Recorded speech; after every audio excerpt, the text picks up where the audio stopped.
Welcome back to More Sip the Talent. I'm your host, Coach Evans, and today's topic is Martin Emerson.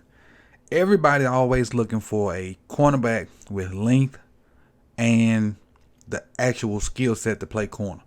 Martin was a later round draft pick by the Browns.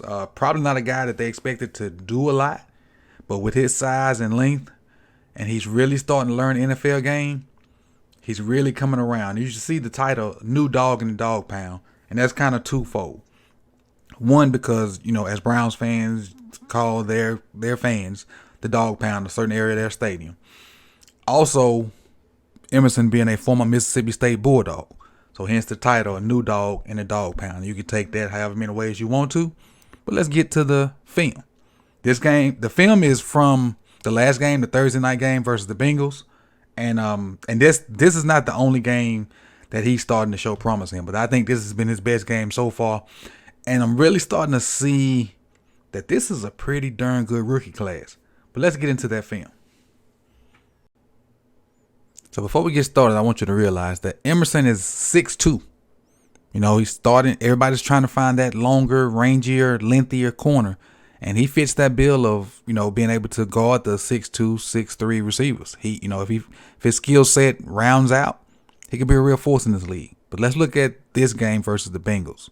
Prime time, Thursday night, arguably going against one of the best receiving cores in football, even though I know Chase was out, but still you got Higgins and Boyd and Hayden Hurst and, one other guy to deal with. I want to talk about this, though, because I think the Browns took a book out of our playbook. The Browns ran a lot of cover two in this, and this fit Emerson just right as a zone corner. When I say I mean Ravens, I'm sorry.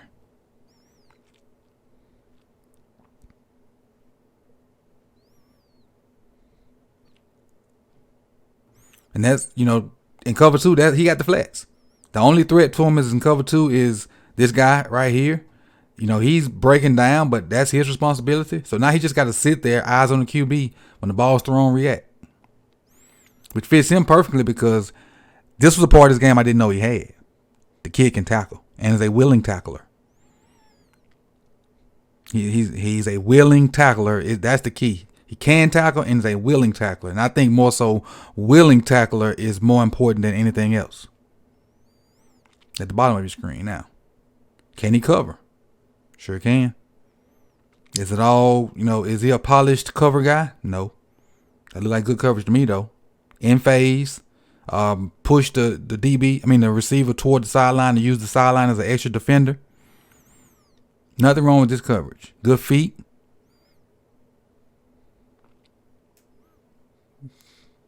Pretty darn solid to me. The ball didn't come to him, but hey, he did his job on the play. Again, watch the feet, the footwork. No wasted steps. Not turn and run. In phase. All the way down. Get a slip right there, but that didn't matter. The ball was being sacked. Bottom corner again. Now, what I really like about this play is he ended up having to be the force defender. Watch. He's the force defender taking on a tight end. So not only does he set the edge, he gets in on a tackle and tries to strip the ball out. He sets the edge. He's the edge setter. So, nobody else is out there. He has to set the edge to make everything go back.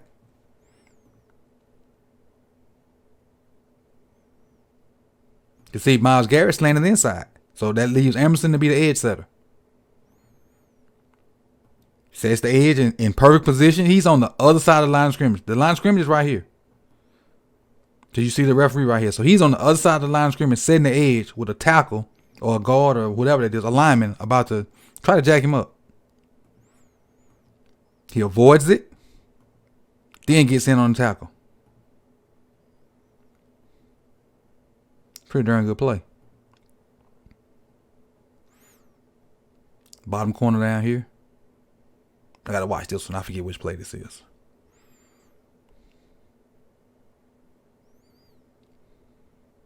Oh, this is what I was talking about with them playing a lot of cover two. And that made the Bengals be very, very patient. And Joe Burrow is not one that's big on patience. But again, he has the flats. So, his eyes are right here on this guy. It depends on what he does is how he triggered to this guy. So they're dropping into their coverages. All eyes on Burrow. Every set of eyes are on Burrow. Look at all those DBs. Every set of eyes are on Joe Burrow. He realizes that he doesn't have anything intermediate because that's covered. That's a lot of bodies around it. He's running the dig right behind that. This option and this option is only one. He decides to throw it to the running back, which is P. Ryan, I think. And again, a willing tackler. A willing tackler is the key. Willing. A willing tackler. A lot of cornerbacks make business decisions. This kid is not making business decisions. He's getting business done. Top of your screen.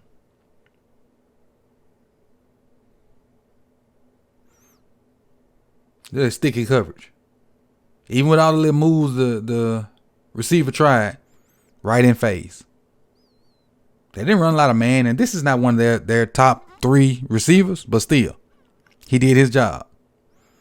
Great footwork. Watch the hip turn. The hip turn back inside. That's what I like. He got his hip turned the wrong way. The receiver actually did a good job of trying to get back inside. He uses that hand to kind of slow him up. The fluidity in his hips was so good, though. Watch how quick his hips turn. When he realized he's going the wrong way. Now he right back in phase. So they throw that dig if you want to, and it can be straight undercut.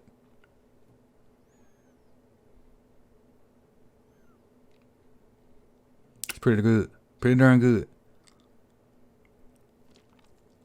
For a rookie to start to get better in technique this time of the year, they start to not kind of be rookies then. They start to, play like, I ain't gonna say seasoned veterans, but they play better than that preseason first 3 game jitters that they have when the game was just too fast for them or too much for them. Bottom of your screen. Now, I think this is the one. Now, this is versus T. Higgins. Oh, my bad. This is versus T. Higgins. It ain't. This ain't 16. This is a legit dude. T pressed him out. Got him to open the hips again. But this time, T's a little faster than 16. He's a little more smooth than 16. So even though Emerson's hips are good, with T's explosion, he's beat. And Emerson knows that. And he knows what coverage is in. And even though he gets beat on this, he does the next best thing. He grabs him and pulls him back to him.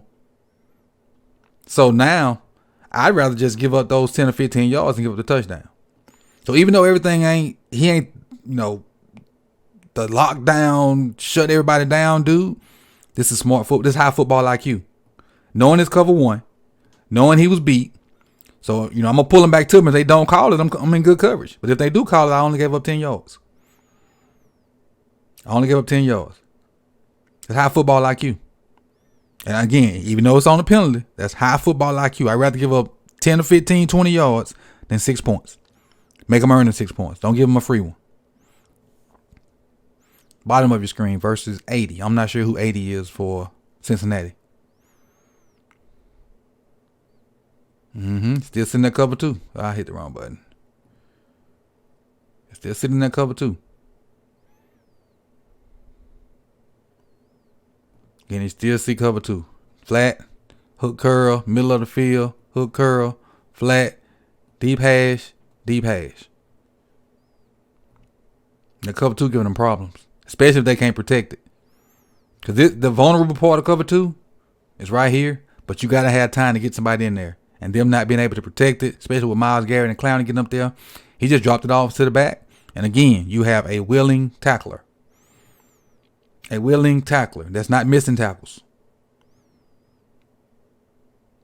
That's when you get an all-around corner. A guy that don't mind tackling and can cover also. I think we got 2 plays left. I said, all right. So I made a mistake when I was editing. And I took this. It's a play happened just like this. It was a quick out. Emerson was when off coverage. T. Higgins got a nice little completion, and I made a mistake and took it out. So I didn't want to put it back in. I'm just going to talk about it. They ran the quick out, as you see the arrow up there. Easy completion. So this is the very next play they tried to set him up, and he was extremely disciplined in his technique. Watch this. They're going to try to out and up him. So you're going to get the same little out route, but with the up on the end of it. Watch how disciplined he is in his technique. Right on top of it. And look how he used the sideline to help him out. Press T. Higgins within 1 yard, almost on ticks from the sideline.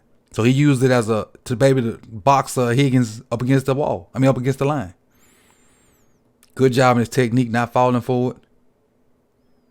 But again, they showing that cover 2 look, but I don't think they were in cover 2. They look like they man on the outsides.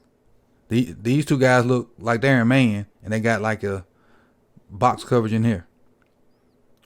So the 2-man, I don't think so. But whatever it was, Emerson did a good job of not falling for the out, which he had just gave up the play before. And he gave it up because he was way off, and not because they did an extravagant route. But again, this is my favorite play right here. This is the last one. One-on-one coverage versus Boyd. Played his eyes. Played his eyes. From the line, it looks like he's beat. From the line, it looks like he's beat. Boyd just released it. He let him release out there. Waiting for something short. Just waiting for something short. Waiting for something short. And he tries the back shoulder. I don't know why. Oh, I know why he tries the back shoulder. Let me show you. All right. Technically, Emerson's kind of beat. But if Joe throws this over the top, Johnson has a chance to get in there and either make a play on the ball or make a play on the receiver and cold cock him. So he tries the back shoulder.